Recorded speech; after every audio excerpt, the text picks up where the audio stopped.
जय हिंद, मैं नीरज चौधरी फिजिक्स बिहार से। और आज का जो क्लास होने वाला है, ये क्लास तुम्हारा होगा मॉडर्न फिजिक्स का, एटम न्यूक्लियस का। ये तुम्हारा 5वां लेक्चर होगा। और बच्चा लोग, मैं 2 दिन से नहीं आ रहा था यूट्यूब पर, तो मुझे ऐसा फील हो रहा था ना, मुझे आज मतलब वीकनेस सा कुछ लग रहा था। मुझे लग रहा था कि यार मतलब 2-3 साल से मैं यूट्यूब पर नहीं आया पढ़ाने के लिए, मुझे ऐसा लग रहा था। और 1% भी मुझे घर पे मन नहीं लग रहा था। मुझे मतलब हाँ, मुझे मेरा मन कर रहा था कि हाँ भाई मैं अब वीडियो बनाऊँ और मैं यूट्यूब पे डाल दूँ उसको। मेरा मन था कि मैं वीडियो बनाऊँ, लेकिन मैं किसी कारण से मैं वीडियो नहीं बना पा रहा था। तो चलो कोई बात नहीं, देर हो दुरुस्त हो, जो भी हो अच्छा होता है। और आज का जो क्लास है वो मॉडर्न फिजिक्स का, ये तुम्हारा एटम न्यूक्लियस का ये 5वां लेक्चर है। और बहुत कोशिश करना, मैं जितना लेक्चर पढ़ाऊँ, जितना क्लास तुम लोग का होगा, हर क्लास को तुम लोग करेगा। जहाँ पर दिक्कत होगा बच्चा, तुम लोग कमेंट बॉक्स में खुला हुआ है, कमेंट बॉक्स में तू कमेंट जरूर करेगा। ध्यान से देख, मेरा जो पहला क्लास आज जो होने वाला है, आज का क्लास थोड़ा होने वाला है कुछ भाषण वाला, कुछ होने वाला है। तो देखना, जहाँ पर दिक्कत हो जरूर बताना।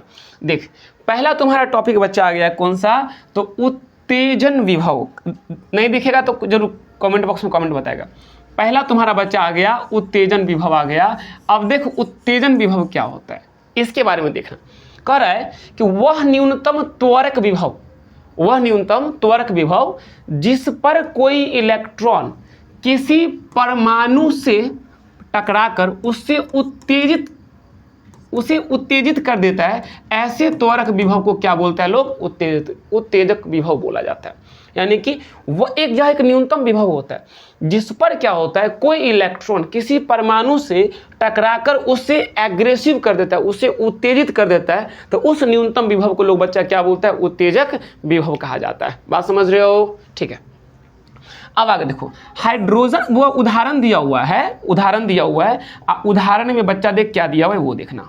उदाहरण दिया हुआ है और यहाँ पर हाइड्रोजन परमाणु का पहला, दूसरा और तीसरा उत्तेजक विभव दिया हुआ है। वो कितना होता है, तो 10.20 इलेक्ट्रॉन वोल्ट पहला होता है, फिर 12.04 इलेक्ट्रॉन वोल्ट, और फिर बोल रहा है 12.75।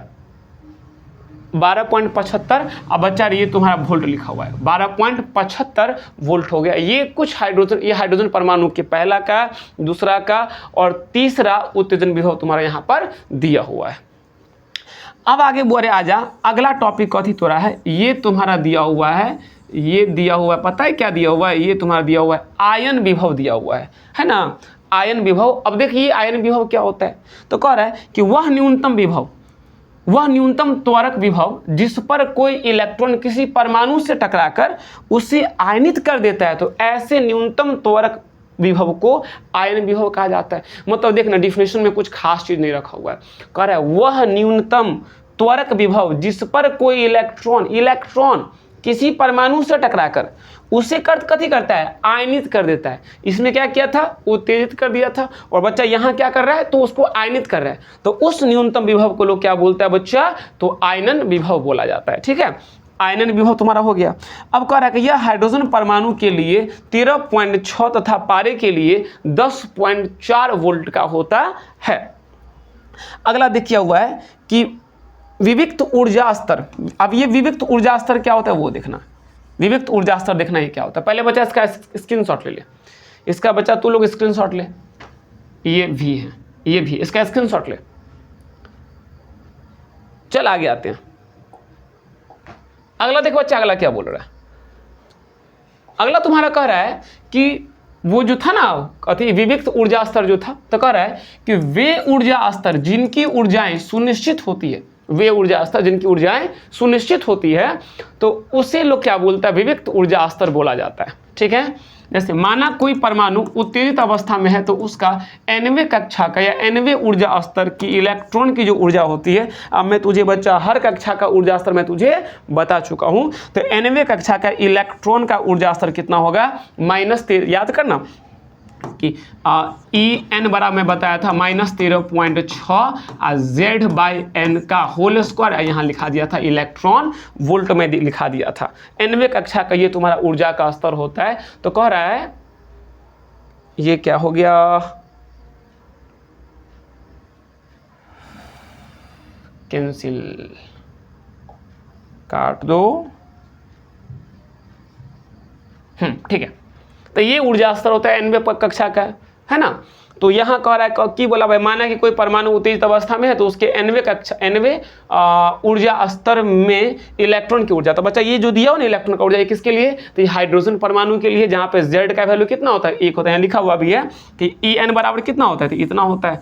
जहाँ बोले Z तुम्हारा हो गया हाइड्रोजन परमाणु हो गया, और R क्या हो गया, रीडबर्ग नियतांक, याद कर मैं तुझे बता चुका हूँ, रीडबर्ग नियतांक हो गया, और H हो गया प्लैंक नियतांक हो गया, और C हो गया प्रकाश का चाल हो गया, और N स्क्वायर। जब सबका मान डाल दोगे ना तो डालने पर हल करने पर ये वैल्यू कितना आता है ना, हाइड्रोजन परमाणु के लिए Z का वैल्यू कितना लेना है, 1 लेना है। जब सबको डाल देगा और ये तुम्हारा RHC का वैल्यू इतना दिया हुआ है ना, R मतलब रीडबर्ग नियतांक, H यानी प्लैंक नियतांक, और C यानी कि कांस्टेंट हो गया, डालने पर 13.6 इलेक्ट्रॉन वोल्ट आ गया, डालने पर तुम्हारा कितना, इतना हो जाएगा। ठीक है, ये सब तो कहीं ना कहीं से पहले तू लोग देख चुका है, ये सब तू पहले तू लोग nवें कक्षा का जो ऊर्जा है वो तू लोग निकाल चुका है। चल बच्चा इसका स्क्रीनशॉट ले, इसका स्क्रीनशॉट ले, आगे आ जाओ। अगला वो तो टॉपिक तुम्हारा क्या है, वो तुम्हारा बोल रहा है संक्रमण, बोल रहा है संक्रमण कह रहा है। संक्रमण मतलब वर्ड कथी होता है, ट्रांजिशन होता है, ट्रांजिशन यानी संक्रमण बोल रहा है। अब देख कह रहा है किसी परमाणु का एक ऊर्जा स्तर से दूसरे ऊर्जा स्तर में प्रवेश करना क्या कहलाता है, संक्रमण कहलाता है। अगर कोई परमाणु, अगर कोई इलेक्ट्रॉन एक ऊर्जा स्तर से दूसरे ऊर्जा स्तर में जाता है तो वो तुम्हारा कहलाता है संक्रमण कहलाता है। ठीक है, जैसे मान लो यहाँ पर क्या हो रहा है, तो यहाँ पर कुछ इलेक्ट्रॉन है जो दूसरा कक्षा से कहाँ आ रहा है, पहला कक्षा में आ रहा है, फिर तीसरा से कहाँ आ रहा है, पहला में आ रहा है। तो पढ़ा था ना, लाइमन पढ़ा था, वामन पढ़ा था, पासवन पढ़ा था, फुंड पढ़ा था, ब्रैकेट पढ़ा था, तो सब तुम लोग को पता है भाई ये संक्रमण और क्या होता है सो। ठीक है, अब संक्रमण देख कितना प्रकार का बच्चा होता है, तो ये तुम्हारा होता है 2 प्रकार का होता है। संक्रमण कितना प्रकार का, तो 2 प्रकार का होता है। अब देख 2 प्रकार का होता है बच्चा, पहले इसका स्क्रीनशॉट कर ले। संक्रमण होता है बच्चा 2 प्रकार का होता है। ठीक है, देख पहला क्या होता है, तो पहला होता है उत्सर्जन संक्रमण होता है, और दूसरा बच्चा क्या होता है तुम्हारा होता है अवशोषण संक्रमण। संक्रमण कितना प्रकार का बउआ रे, तो 2 प्रकार का। पहला होता है कौन सा, उत्सर्जन संक्रमण होता है, और दूसरा तुम्हारा कौन सा होता है, तो बच्चा होता है तुम्हारा अवशोषण संक्रमण होता है। ठीक है, कहीं पर लगे बउआ दिक्कत तो बता दी ही, नहीं बता भी तो जब ही काम से तू है, हमें नहीं जाए वाला चाहिए, अपना तो बुझले बात है। अब देख पहला क्या बोल रहा है, ये तुम्हारा जो उत्सर्जन संक्रमण है, ये देखिए क्या होता है सो, कह क्या रहा है, तो कह रहा है कि जब कोई परमाणु उच्च ऊर्जा स्तर से निम्न ऊर्जा स्तर में प्रवेश करता है, उच्च ऊर्जा स्तर से कहाँ, तो निम्न ऊर्जा स्तर में प्रवेश करता है, तो इसे उत्सर्जन संक्रमण कहा जाता है। बुआ रे कहाँ से देख ले, उच्च ऊर्जा से कहाँ तक, निम्न ऊर्जा, उच्च ऊर्जा से कहाँ, निम्न ऊर्जा स्तर में प्रवेश करता है, तो यही कहलाता है तुम्हारा कौन सा, उत्सर्जन संक्रमण कहलाता है। और फिर बोल रहा है अवशोषण संक्रमण। अब देख अवशोषण संक्रमण यहाँ पर लिखा हुआ है, उत्सर्जन संक्रमण की संख्या अगर निकाले के हो तो n × n-1 बट्टा में 2, जहाँ n कथी बोले कक्षा भाग गए, कौन कक्षा में से कौन में आ रहा वो डाल दिए के n तुम्हारा हो गया, मतलब 5वां से मान ले, 5वां से अगर कोई आ रहा है तो n का मान तो 5 दे दिए यहाँ पर यह। अब बोल रहा है अवशोषण संक्रमण देख क्या होता है, तो जब कोई परमाणु मूल ऊर्जा स्तर से किसी उच्च ऊर्जा स्तर में प्रवेश करता है, मूल ऊर्जा स्तर से किसी उच्च में अगर जंप करता है, देखिए यहाँ क्या था, उच्च से निम्न में जंप किया तो कहला गया तोरा उत्सर्जन संक्रमण कहला गया। इसमें तोरा की कह रहा है बुआ रे, अगर तोरा मूल जिसमें था, अगर जिस मान ले कोई तीसरा में है, अगर तीसरा से जंप मारता है, किसी मारता है, उच्च ऊर्जा कक्षा में अगर चल जाता है, तो वो तुम्हारा कहला जाता है कथी, तो अवशोषण संक्रमण कहलाता है। जैसे यहाँ देखिए ना, यहाँ पर पहला से कहाँ चला गया, पहला से चला गया तोरा दूसरा में चला गया, कोनो से पहला से कहाँ चला गया, तीसरा में चला गया, पहला से कोनो में 5वां में चला गया। ठीक है, इसका फॉर्मूला होता है अवशोषण संक्रमण ज्ञात करने का n-1 इंटू में क्या दिया हुआ है, ये कुछ नहीं दिया हुआ है, इसको बस n-1 ध्यान रखना। चलो इसको तू लोग करके पता है बच्चा, इसका स्क्रीनशॉट कर ले, इसका बच्चा तू लोग स्क्रीनशॉट कर ले, स्क्रीनशॉट। ठीक है, स्क्रीनशॉट मार जल्दी, धाई ना आए, तू लोग स्क्रीनशॉट पता है, तू लोग मारने बहुत एडवांस है, तू लोग पकड़ता होगा ऐसे कैसे खटाक स्क्रीनशॉट मार देता होगा, नहीं नोट तो कोई करेगा नहीं, नोट अभी नहीं करेगा, मैं जानता हूँ। तू लोग क्लास कर लेगा, क्लास के बाद तू लोग नोट करेगा। अरे कोशिश करना, जिस टाइम पर पढ़ रहा है ना वो टाइम पे पढ़ते नोट करते हुए चल जा, है ना। थोड़ा सा पॉज कर ले, वीडियो को रोक ले थोड़ा सा, वहाँ पर नोट कर ले, तो स्क्रीनशॉट लेके गैलरी में धो देता है, गैलरी धैले रह जाता है, तोरो पता है हमरो पता है। तू लोग गैलरी कला चेक करता है पता है, फोटो खींच लिया इंस्टा पर अगर पोस्ट करके है मान ले, या फेसबुक अगर लगावे के है, या स्टेटस में लगावे के व्हाट्सअप पर, तब जाकर तू लोग गैलरी चेक करता है कि कौन वाला फोटो अच्छा है। फोटो खराब होगा तो इस पर फिल्टर लगा लेता है ना, सब फिल्टर लगा के, एगो तो स्नैपचैट से लड़की सब फोटो खींचती है, सब स्नैपचैट का यूज़ करता है। एगो तो तोरा पते हो भगवान प्राकृतिक रूप से हल्का सा लड़का सा से अच्छा बनैली है, वो तो ठीक है, तो जाकर फिल्टर का यूज़ करे, स्नैपचैट लगे तो आ स्नैपचैट से पहले तो मुँह के फोटो खींचतो आ ओहिमे के बाद ओहो के बाद फिल्टर लगा देतो, नहीं वो के बाद फिल्टर लगा कर तब जाके इंस्टा पे फेसबुक पर सब पोस्ट करे है, ठीक ना, व्हाट्सअप स्टेटस सब लगवे जाए दही सब देखे ना बियाह शादी में कैसे भूत बना दे सब से रहे छे एकदम करिया कलूटा चुड़ैल रहे और बना दे अप्सरा बना दे छे। चल ठीक है भाई, इसका स्क्रीनशॉट तू लोग ले ले। आगे आओ,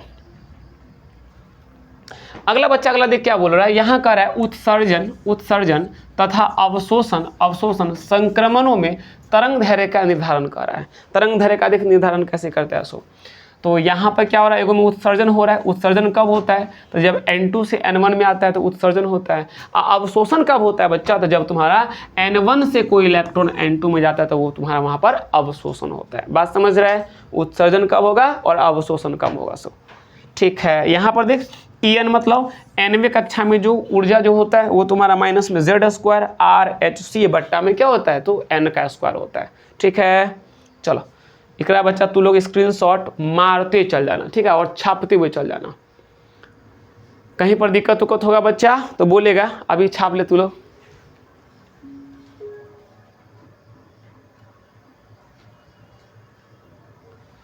चलो ठीक है, आगे बढ़ते हैं बच्चा। आगे देख ले क्या आ गया, हाँ आगे तुम्हारा टॉपिक आ गया। देख ध्यान से देख बच्चा, E1 दिया हुआ है। E1 मतलब क्या, पहला कक्षा का ऊर्जा, पहला वाला में था ना रे, दो का क्रमागत कक्षा के बीच जब था ना, जब इलेक्ट्रॉन के, चल बोरे हाँ, तो यहाँ पर जो था मैं बता दिया E1 क्या होता है। E1 कहाँ गया कहाँ गया कहाँ गया कहाँ गया, ये तो देख E1 क्या था, समझ गया तो E1 क्या था, E2 माइनस E1 बराबर क्या था, फोटोन का ऊर्जा था, ऐसा कुछ था। तो E1 बराबर माइनस में RH/N1 का स्क्वायर। रे R जो था रिडबर्ग नियतांक है, इससे पहले तो रिडबर्ग नियतांक तुमको पता है किसको कहा जाता है, सो R रिडबर्ग नियतांक होता है। और E2 मतलब क्या, दूसरा कक्षा का ऊर्जा भाग है। इसमें अगर R डाल दोगे ना तो जो तुम्हारा था ऊर्जा का फॉर्मूला एनमा का वो थोड़ा मिल जाएगा तोरा। तो ऊर्जाओं का जो अंतर होता है बुआरे, वो डेल्टा E बराबर E2 माइनस कितना E1, यहाँ RH लिखा हुआ है, यहाँ भी RH लिखा हुआ है, यहाँ N2 का स्क्वायर, यहाँ लिखा हुआ N1 का स्क्वायर। तो डेल्टा E बराबर E2 कितना, यह इतना है, I1 कितना बुआरे, इतना हो। तो यहाँ एक चीज़ देखी ध्यान से कि तू लोग का क्या है बच्चा बच्चा बच्चा बच्चा बच्चा, वो देख ले। ये देख तू E2 डालेगा तो E2 का मान तो माइनस में, तो माइनस में आ गया। अब E1 का मान ही माइनस में, तो माइनस माइनस प्लस हो जाते हैं। तो ई में देखिए तो RH दोनों में कॉमन हो, तो यहाँ RH कॉमन आ गया। ई तो प्लस में नहीं, तो प्लस वाला आगे लिखा जाता है 1/N1 का स्क्वायर। अब माइनस में N2 का जो स्क्वायर बट्टा में तो माइनस में हो, तो इसको पीछे कर दे, पीछे कर दिया करा, ठीक है, पीछे हो गया, अच्छा बात है, झकास बात है, पीछे बगल है। अब देख, अब ई जो डेल्टा ई है, तो डेल्टा ई बराबर कितना, डेल्टा ई बराबर कितना, तो ई तो फोटोन की ऊर्जा के बराबर हो, मतलब डेल्टा को लोग H न्यू लिखे हैं। अब और न्यू बराबर कितना, C/λ उछो, तो यहाँ पर डाल देगा H और C/ कथी भगलो लेमडा, तो ई तोरा डेल्टा ई बराबर भगल, तो यहाँ लिख देलके HC/λ आ RH जो था लिखल हो, यहाँ पर HC से HC खत्म, तो 1/λ कितना R और 1/N1 का स्क्वायर माइनस 1/N2 का स्क्वायर, जहाँ पे ये R कथी तुम्हारा, R तुम्हारा रिडबर्ग नियतांक हो गया, ठीक है। चल बार स्क्रीनशॉट मार, जल्दी मार इसका, आगे आओ। आगे देख, आगे तोरा क्या बोल रहा है, आगे कह रहा है बच्चा कि पुनः देखो, अब दोबारा ले ले भाई, तो डेल्टा ई बराबर कितना E2 माइनस E1, और डेल्टा ई तो पता है कितना है, सो जो था मैं यहाँ पर रख दिया। तो लेमडा बराबर यहाँ से अगर तू लेमडा अगर निकाल यहाँ से, यहाँ से अगर तू लेमडा निकाल भाई, तो डेल्टा ई चलो तो नीचे, तो डेल्टा नीचे आ गया। और डेल्टा ई कथी में होगा, इलेक्ट्रॉन वोल्ट में। जो डेल्टा ई जो देख रहा है तू, ई एक मान कथी में होता है, तो एक मान होता है इलेक्ट्रॉन वोल्ट में, तो यहाँ इलेक्ट्रॉन वोल्ट हो गया। अब देखिए H का मान, प्लैंक नियतांक तोरा पता हो कि 6.62 गुना 10 की पावर माइनस 34, ये माइनस में कितना 3400, ये माइनस में 34 है, गुना में C में प्रकाश का चल 3 गुना 10 की पावर 8 हुई है, बट्टा में देखी तो ये डेल्टा ई हो, तो एकर मान बउआरे कितना भगलो, एकर मान हो गलो तोरा ऊर्जा के मान 1.6 गुना 10 की पावर माइनस 19 19 हो गया ना, चलो इतना हो गया, इतना हो गया इलेक्ट्रॉन वोल्ट में आ गलो, डेल्टा ई का वैल्यू हो गलो। अब यहाँ से अगर बउआ रे अगर तू 1 मिनट रुक जा भाई, 1 मिनट रुक जा तू लो,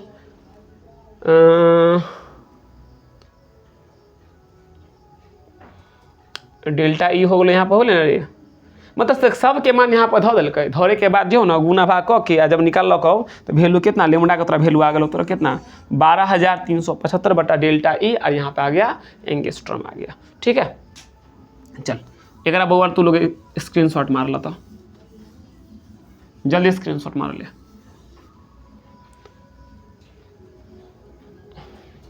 हो गया, ठीक है, आगे आओ।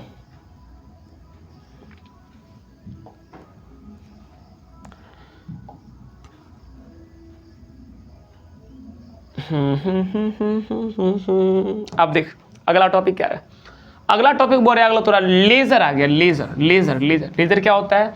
Light amplification by stimulated emission radiation, ये लेजर का डिफिनेशन है, एमिशन ऑफ रेडिएशन, लेजर का डिफिनेशन हो गया। मतलब फुल फॉर्म हो गया light amplification by stimulated emission of radiation, laser का फुल फॉर्म। अब इसको हिंदी में पता लोग क्या बोलता है? हिंदी में बोलता है विकिरण के उत्तेजित उत्तेजन द्वारा प्रकाश प्रवर्धन, लोग इसको बोलते हैं प्रकाश प्रवर्धन। ये लेजर का थी होता है, हिंदी में लोग बोला जाता है। लेजर क्या होता है भाई? तो लेजर होता है कि विकिरण के उत्तेजित उत्तेजन द्वारा प्रकाश प्रवर्धन बोला जाता है। ठीक है, तो देख लेजर क्या होता है। लेजर एक ऐसा उपकरण है जो विद्युत चुंबकीय विकिरण के उत्तेजित उत्सर्जन पर आधारित प्रकाशीय प्रवर्धन की प्रक्रिया के माध्यम से प्रकाश उत्तेजित करता है। डिफिनेशन देखिए इसका कितना अच्छा है। सो लेजर एक विद्युत चुंबकीय विकिरण, लेजर क्या है भाई? तो यह एक ऐसा उपकरण है जो विद्युत चुंबकीय विकिरण के उत्तेजित उत्सर्जन पर आधारित प्रकाशीय प्रवर्धन मतलब बूस्ट करना, प्रकाशीय प्रवर्धन की प्रक्रिया के माध्यम से प्रकाश उत्सर्जित करता है। उत्सर्जित मतलब प्रकाश को निकालता है। ये तुम्हारा लेजर का डिफिनेशन हो गया। अब नोट में देखो, लेजर शब्द की जो उत्पत्ति होती है वो विकिरण के उत्तेजित उत्सर्जन, विकिरण को एग्रेसिव करता है, उत्तेजित करता है, इमिशन करता है विकिरण को ये पैदा करता है। एग्रेसिव मतलब उत्तेजित उत्सर्जन द्वारा प्रकाश प्रवर्धन के संक्षिप्त रूप से हुआ है। मतलब ये बोल सकता है लेजर का, ये तुम्हारा इसका हिंदी में जो डिफिनेशन, हिंदी में जो बोलता है उसका हिंदी में उसका नाम हो गया, लेजर का नाम हो गया। ठीक है, चलो वो अरे लेजर का इसको भाई स्क्रीनशॉट कर ले। पता है लेजर से एग्जाम में क्वेश्चन पूछता है लेजर क्या है, लेजर के 2 गुण को लिखे या लेजर के 2 विशेषता को लिखे, ये पूछा जाता है। विशेषता लेजर का तो देवे करता है। तो देखिएगा ना क्वेश्चन में अगर तू पलटेगा तो लेजर का विशेषता कहने का पूछवे करता है। लेजर जो इंपॉर्टेंट चीज़ हो, देख लेजर कैसा होता है वो दिखा देता हूँ। लेजर तुम्हारा कैसा होता है, इसको देख, यह देख, ये तुम्हारा बच्चा लेजर है, यह देखिए तुम्हारा लेजर है ना। लेजर यहाँ पर लेजर वाला वो मशीन होगा जो लेजर छोड़ रहा होगा, और ये देख रहा है 2 बीम जा रहा है, लेजर जा रहा है, और ये क्या करता है? तो ये विकिरण को जो होता है ना उत्तेजित करता है, उत्तेजना से उत्सर्जन ये करता है। बहुत एग्रेसिव, मतलब इसमें इसका स्पीड बहुत ज़्यादा होता है। इसका स्पीड तो वह प्रकाश के 40 के आसपास का होता है, बट ये क्या करता है? ऊर्जा को ले जा सकता है, एक जगह से दूसरा जगह पे ऊर्जा को ट्रांसफ़र कर सकता है। अगर पता है लेजर के पास इतना पावर होता है, ये एरोप्लेन को उड़ा सकता है, इतना पावर लेजर के पास में होता है। तो ये सब लेजर हो गया, यहाँ देख रहे हैं ना, ये सब तुम्हारा लेजर मशीन हो गया। और यहाँ से लेजर निकल रहा है, कोई रेड लेजर निकल रहा है, ग्रीन निकल रहा है, व्हाइट निकल रहा है, और ये कौन सा हो गया? बैगनी रंग हो गया, या जो भी हो वो निकल रहा है। ठीक है, आगे आओ। लेजर का तो लोग गुण देख ले, अब इसका विशेषता देख ले। पहला विशेषता करा हुआ रे यह विकिरण बहुत छोटे क्षेत्र में बहुत अधिक ऊर्जा केंद्रित कर सकता है। देख रहा है ना, लेजर क्या होता है? पतला सा रास्ता से ले जाता है, अब बहुत छोटा जगह पे जो होता है बहुत ज़्यादा ऊर्जा को ये केंद्रित कर सकता है। यह विकिरण बहुत छोटे क्षेत्र में बहुत अधिक ऊर्जा को केंद्रित कर सकता है लेजर। अगला बोल रहा है कि लेजर विकिरण में लगभग एक ही तरंगदैर्घ्य और रंग का प्रकाश होता है। तू देखे ना लेजर में, अगर तू लेजर को बच्चा तू देख भाई, तो लेजर में क्या है, एक ही रंग का प्रकाश होगा। दिख रहा है, ये एक ही रंग का प्रकाश है, या तो ग्रीन है या तुम्हारा क्या रेड है, इसमें एक ही रंग का प्रकाश होता है। एक वर्णी, ये एक वर्णी प्रकाश होता है। एक वर्णी मतलब ये मोनोक्रोमिक होता है, इसमें एक ही वो रंग होता है, एक रंग से बेसी नहीं होता है। ठीक है, आगे देखो, आगे कह रहा है कि यह विकिरण बहुत कम फैलाव के साथ सीधी और संकीर्ण रेखा में चलती। तू देखा लेजर जो होता है वो सीधा चलेगा, अब बहुत कम फैलाव मतलब बहुत कम फैलेगा, एकदम सीधा चलेगा, संकीर्ण रास्ता पे चलता है, एकदम स्ट्रेट लाइन पे। कौन चलता तुम्हारा लेजर, एकदम स्ट्रेट लाइन पे चलता है ये। फिर तुम्हारा बोल रहा है कि लेजर किरण की तरंगे एक दूसरे के साथ संरेखित होती है, जिससे प्रकाश पुंज का फैलाव बहुत ही कम होता है। ये इसका चौथा विशेषता हो गया कि लेजर किरण की जो तरंगे एक दूसरे के साथ संरेखित होती है, जिससे प्रकाश पुंज का फैलाव कितना होता है, बहुत, मतलब इसमें प्रकाश जो पुंज होता है उसका फैलाव नगण्य के मात्रा में होता है, बहुत कम फैलाव होता है। अगर तू लेजर को बाढ़ेगा ना बोरे, तो यहाँ से अगर सपोज कर ले यहाँ से थोड़ा 200 मीटर दूर लेजर भेजना होगा, तो 200 मीटर दूर तक लेजर अगर जाएगा तो उसमें उसका जो प्रकाश होगा उसका फैलाव बहुत कम होगा। तो देखिए जितना फैलाव अगर ई दीवार पे, मतलब यहाँ से मैं बांटता हूँ, जितना फैलाव यहाँ पे होगा ना, करीब करीब उतने फैलाव थोड़ा वहाँ भी होगा, मतलब उसमें फैलाव बहुत ही कम पैदा फैलाव होता है। आगे कह रहा है पांचवा में कि ये किरण क्षण भर में कठोर से कठोर धातु को पिघलाकर वाष्पीकृत कर सकता है। देख भाई लेजर के पास कितना पावर होता है। एक हम लोग जो नॉर्मल जो लेजर यूज़ करते हैं उसमें क्या होता है, पावर उसमें एनर्जी कम होता है, लेकिन जो मतलब जो सेना में जो यूज़ किया जाता है या जिसका उपयोग जो होता है ना, हाँ ठीक है, फोर्स लोग जो करता है, जिसका उपयोग वैज्ञानिक लोग जो करता है, तो वो लेजर का उपयोग करता है, जिसमें जो ऊर्जा को ले जा सकता है। और यह किरण जो होता है वो क्षण भर में, बहुत कम टाइम में कठोर से कठोर धातु को पिघलाकर वाष्पीकृत कर सकता है। बात समझ रहा है? चलो, तो ये तुम्हारे लेजर का क्लास हो गया खत्म। और वो एटम्स तुम्हारा खत्म हो गया, यहाँ से एटम्स खत्म, परमाणु खत्म हो गया। अब यहाँ से जो क्लास होगा तुम्हारा किसका होगा, तो क्लास तुम्हारा नाभिक का होगा। अब देख बच्चा, तू लोग इसका मैं ऑब्जेक्टिव भी करवाऊंगा, ऑब्जेक्टिव हर चैप्टर का तो मैं करवा ही रहा हूँ। और वो कोशिश करना मेरा जितना लेक्चर होगा, जितना क्लास होगा, हर लेक्चर को अटेंड करना। और जहाँ दिक्कत होगा बच्चा, कॉमेंट बॉक्स में कॉमेंट जरूर छोड़ना, कॉमेंट बॉक्स में तू कॉमेंट जरूर मार देगा, मैं तेरे हर कॉमेंट का मैं रिप्लाई दूंगा। जो मुझे लगेगा कि तेरे कॉमेंट का रिप्लाई करना चाहिए, मैं उसका रिप्लाई करूंगा। अब वो समय बहुत कम है, इस कम समय में तू जितना से जितना हो सके, ज़्यादा से ज़्यादा तू भाई यूट्यूब क्लास का तू उपयोग कर, और अपने सिलेबस को तू समय से पहले इसको ख़त्म कर ले। तू बात समझ रहे हो ना? चलो आज के लिए इतना ही, बहुत बहुत धन्यवाद, फिर मिलते हैं अगली क्लास में।